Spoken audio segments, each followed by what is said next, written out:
Hey, I'm Andrew Horn. Welcome to Planet Hex Review Time, the miniature show, the miniature version of Planet Hex, where I talk about cult films that kept me up at night. Well, it's mainly insomnia that keeps me up at night, but you know, these have helped deal with the insomnia in some cases. Not in this one, though. Tonight I'm going to talk about a movie called Blade, the Iron Cross. Now, this is the 12th, I believe it's 12th, I think it's 12th, in the series of Puppet Master movies from the Charles Band-owned Full Moon. Yes, I am binging on Full Moon movies via the Full Moon app. I am obsessed with Full Moon features.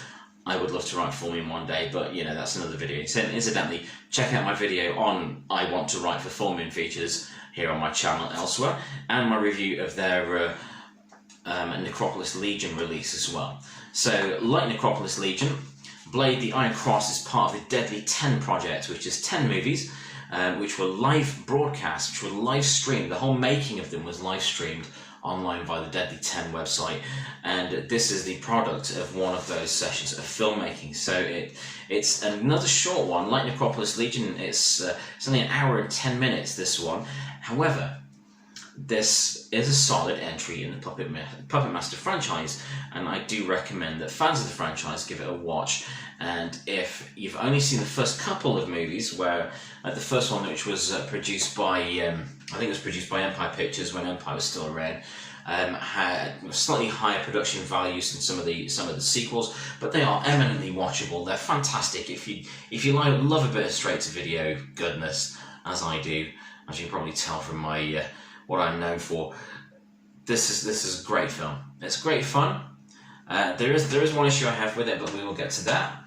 So the lead character, Tanya Fox, is played by Tanya Fox, a character named Eliza, who is a psychic war detective. This is set in 1945 and follows her trying to uncover a plot to turn people into zombies via a death ray.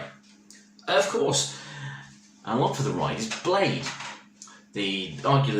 arguably, I can't say things the first time, arguably the most notorious and most easily recognisable member of the Puppet Master franchise. Definitely one of the coolest little guys in the franchise. He is brought to life here in the Iron Cross movie via some puppet work, some model work, some stuff that is not brilliant but serviceable, and a little bit of CG work and some suit work, which was a lovely addition, which added a great little touch of animation to the character. And these little fleeting glimpses where it's actually a dude in a suit, and you get a nice little look at the character in motion. I found this a really good film. It has a very low budget. It does show, unfortunately, but it is a watchable entry in the Puppet Master franchise, and it is exactly what fans have been wanting. A lot of fans have wanted a Blade-centric solo spin-off movie, and this is what they've got. And it does deliver. There are some scenes of genuine nasty gore. There are some very camp scenes. There's a lot of kitsch in this film as well, but it works well. It does remind me of a sort of 50s style B-movie matinee.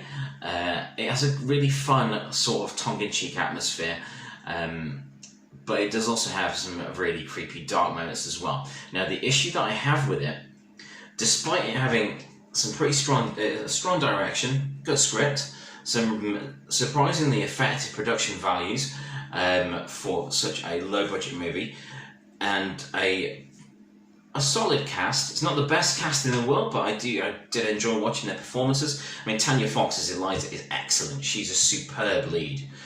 What I would say is that it's a little too clear. Now, what I mean by that is that parts of the story would call for it to look a lot more murky and dark. And I think that if some of the creepier scenes were shot in a darker environment, or at least with, you know, some dark filters or some smoke effects. I know smoke's difficult to work with, so perhaps like a CG smoke filter, something like that, just to make it a little more murky, I think it would be even more effective.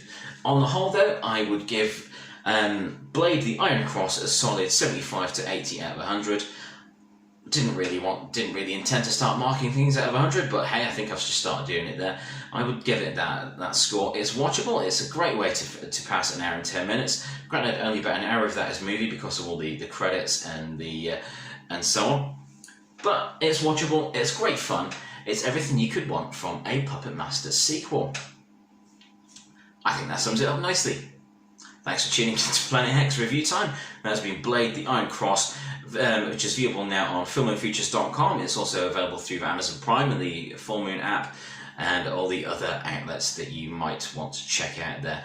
But yeah, give it a go if you're a fan of the Full Moon movies, if you're a fan of the Puppet Master movies, do give it a go, because I think there's still a lot more fun to come out of Andre Toulon's toy box.